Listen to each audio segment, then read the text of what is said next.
استاد نور بخش پسنی کے موسیقار جن کی دھنوں نے یورپی سامعین کو جھومنے پر مجبور کر دیا۔ اگر استاد نور بخش کی موٹر سائیکل کی چین پسنی روڈ پر نہیں ٹوٹتی تو ان کی اور موسیقار دانیال احمد کی ملاقات کبھی نہیں ہو پاتی، اور حال ہی میں جرمنی کے دارالحکومت برن میں بلوچی سروں پر جھومتے لوگوں کی وائرل ہونے والی ویڈیو دیکھنے سے بہت لوگ محروم رہ جاتے۔ استاد نور بخش کا تعلق صوبہ بلوچستان کے شہر پسنی کے ایک گاؤں سندھی پاسو سے ہے۔ وہ پیشے کے اعتبار سے موسیقار ہے۔ حال ہی میں سوشل میڈیا پر جرمنی کے دارالحکومت برلن کے ایک بار کی ویڈیو وائرل ہوئی جس میں سامعین بلوچی موسیقی پر جھومتے دکھائی دیے۔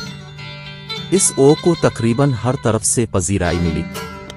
اسی ویڈیو میں دائرے کے بیچ بیٹھے ایک فرد کو بلوچی ساز بینجو بجاتے ہوئے دیکھا جا سکتا ہے جو استاد نور بخش ہے۔ استاد نور بخش اس وقت موسیقار دانیال احمد کے ہمراہ یورپ کے 10 ممالک میں 25 شوز میں پرفارم کر چکے ہیں، اور تقریباً ہر دوسرے روز ان کی جانب سے لگائی جانے والے ویڈیوز میں لوگوں کو ان سروں پر ناچتے ہوئے دیکھا جا سکتا ہے۔ دانیال اور استاد نور بخش کے ملنے کی کہانی بھی خاصی منفرد ہے۔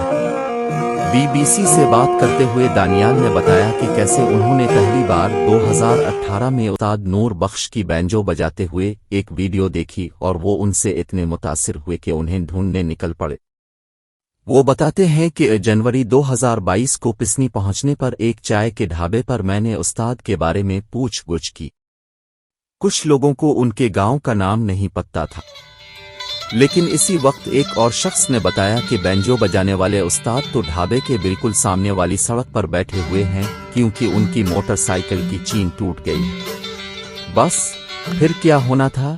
دانیال استاد نور بخش کے گھر 5 روز رہے اور اس دوران اپنے انسٹاگرام اور دیگر سوشل میڈیا پلیٹ فارمز پر استاد کی بینجو بجاتے ہوئی ویڈیوز لگاتے رہے جن کو لوگوں نے خوب پسند کیا۔ اسی دوران استاد نور بخش نے مشہور فلمی گانوں کی دھنوں پر بھی بینجو بجایا جس کی ویڈیوز وائرل ہوتی رہی۔ بعد میں دانیال نے اسی موسیقی کی CD بنا کر ریلیز کی۔ پسنی سے یورپ جانے کا پلان کیسے بنا؟ دانیال خود بھی ایک بہت اچھے موسیقار ہیں اور بانسری بجاتے ہیں۔ ان کی اپنی طبیعت بھی خانہ بدوشوں جیسی ہے۔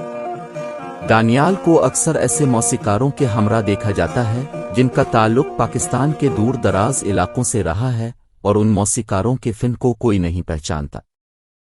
دانیال ان موسیقاروں سے ملنے کے بعد ان کی موسیقی کی ریکارڈنگ منظر عام پر لاتے ہیں۔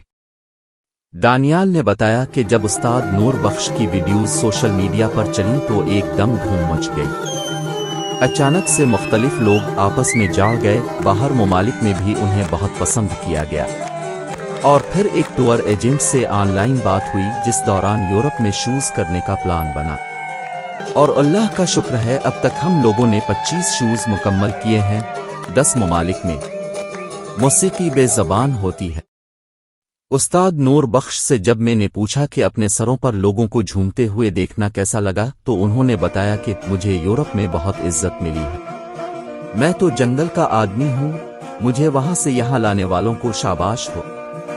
ان کا کہنا ہے کہ وہ میں کسی بھی سوار پر بینجو بجا سکتا ہوں، پھر چاہے وہ دائنہ سندھی ہو، بلوچی ہو، فارسی ہو یا پشتو، چاہے انگریزی یا ہندی دائنہ ہی کیوں نہ ہو، میں خوش ہوتا ہوں جب لوگ جھومتے ہیں۔